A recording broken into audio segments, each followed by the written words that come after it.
Hello and welcome back to the Curious Kid podcast. When we started this podcast almost 3.5 years ago, we didn't get enough mail from our listeners to take listener suggestions every single week. After a few months, the mail started rolling in. We are so thankful that we now have hundreds of great listener suggestions to select episode topics from. And guess what? All of your topic suggestions are awesome. And some of them are topics I probably never would have thought of myself, including the super fun topic we're getting curious about this week. Mailbag! Mailbag! My name is Max. I'm 5 years old and live in Cherry Hill, New Jersey. I listen to you every day in the car. I love your podcast because it's educational and it's fun. My mom has learned a lot too. I would love to learn more about superstitions, like why we cross our fingers for good luck.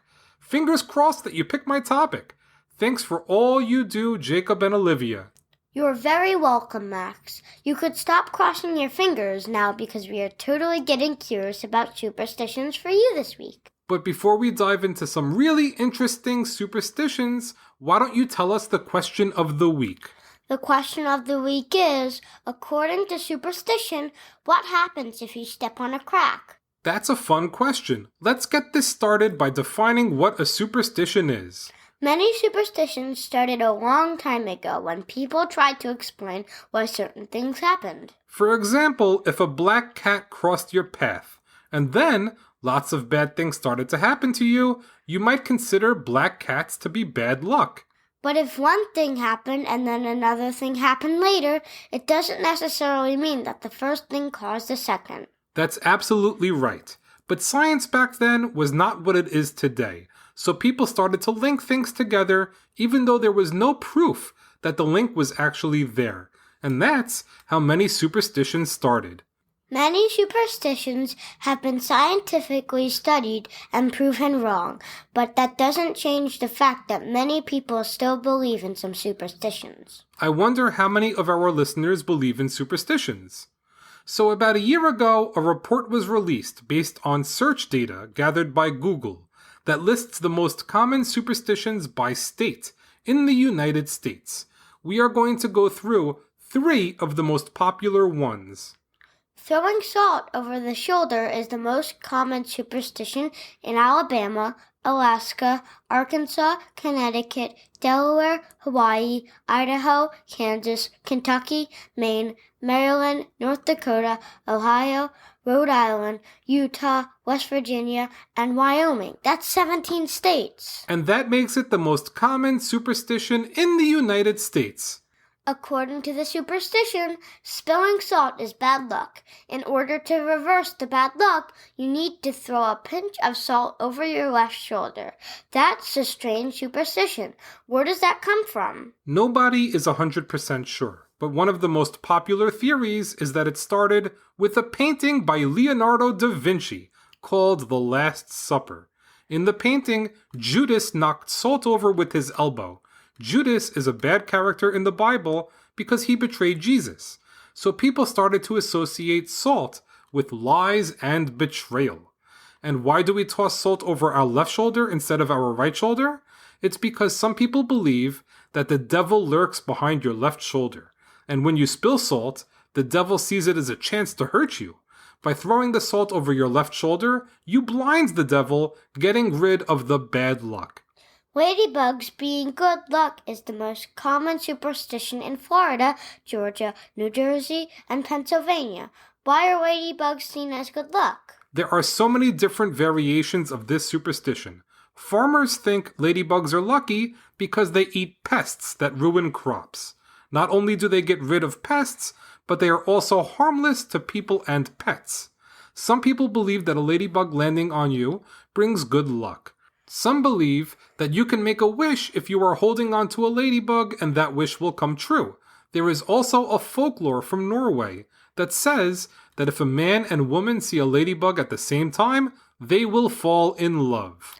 Pennies bringing good luck is the most common superstition in California, Iowa, and Texas. I've heard about this superstition. If you find a penny head side up, it's good luck to pick the penny up.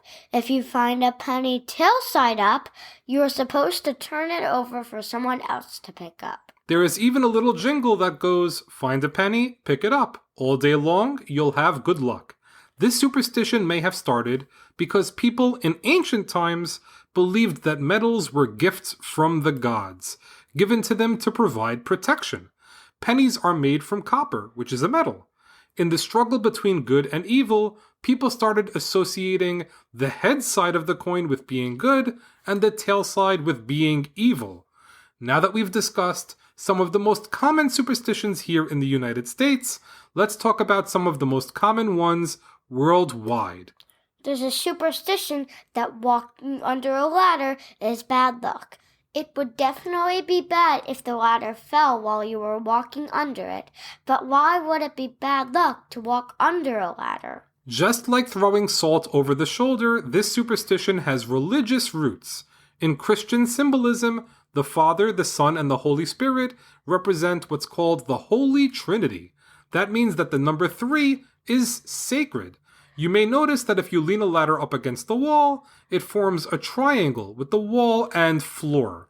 A triangle, of course, has 3 sides. So when someone walks under a ladder, it's as if they are breaking the Holy Trinity, which brings bad luck. Another superstition suggests that opening an umbrella indoors will bring bad luck. In some early religions, followers worshipped a sun god. They believed that opening an umbrella indoors when you don't need the umbrella to shield you from the sun was offensive to the sun god. Max also mentioned another very popular superstition in his email. What is the deal with crossing our fingers for good luck? This superstition likely started with pagans in Western Europe. One way pagans would show support for each other was by using their index fingers to form a cross. At some point, this transitioned into people using their own index fingers, one on the left hand and the other on the right, to form their own cross. Finally, the move was simplified even more as people started to make a modified cross with the index and middle fingers on one hand in an attempt to bring good luck to themselves. Before we answer the question of the week, check out some of these strange international superstitions we discovered. In Russia, many people consider it bad luck to celebrate birthdays early. In Turkey, some believe that if a person jumps over a child, that child won't grow anymore. And in France, there's a superstition that good luck will come your way if you step in dog poop with your left foot. Okay, Olivia, let's answer the question of the week. According to superstition, what happens if you step on a crack? If you step on a crack, you'll break your mother's back. There is even a similar rhyme that goes, step on a line, break your father's spine. That's a strange superstition. Cracks on the ground were seen as portals to another world with evil spirits. That's why stepping on cracks is believed to bring bad luck to the person or their family. I know these superstitions may seem silly, but 65% of Americans claim to be superstitious. I'm superstitious. I don't necessarily believe in any of the superstitions we discussed in this episode, but I have some of my own. I have a necklace that I think brings me good luck. It was given to me by my grandfather many years ago, and it has lots of sentimental value. And I'll even admit to a superstition I had a few years back that's pretty ridiculous. I can't believe I'm going to tell all you listeners about this. My family used to have season tickets to a local soccer team called the New York Red Bulls. Me and my wife Heather went to almost every home game for a long stretch between 2010 and 2018. Olivia, you even came to some of the games with us. I had this really important tradition before each game.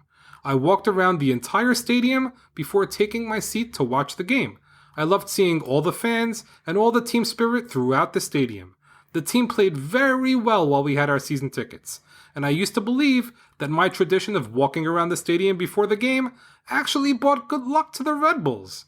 There were times when we arrived a little later than usual, and I actually missed a few minutes of the game because I insisted on walking around the stadium before sitting down, for fear that the Red Bulls might lose the game. And who could blame me? During that 9-year stretch, the Red Bulls played 151 home games and lost only 22 of the 151 games. And guess what? After we gave up our season tickets, following the 2018 season, the Red Bulls have not played as well at home. That's a pretty silly superstition you had, but that's exactly how superstitions work. There's no reason to believe that walking around the stadium actually helped the Red Bulls play better, but you believed it, and that's awesome. And my Red Bull superstition is no different than many of the other superstitions that are popular today. There is little evidence to support that the superstitions make sense, but that doesn't mean we can't believe in them anyway. Well, that's a wrap for this week's episode. Thanks so much for listening to this week's podcast, number 175, on Superstitions. Great job, Olivia, and great job, Max, for giving us this super, but not very scientific topic to get curious about. Before we say goodbye until next week, we have someone very special to thank. We want to thank our newest Patreon supporter, Aspen C. A big thanks to Aspen for supporting the podcast. It helps us continue doing what we love, which is putting together a fun and educational podcast for kids. Join us next week when we will get curious about carnivorous plants for a listener in Geneva, Illinois. As always, thank you so much for listening and getting curious with us.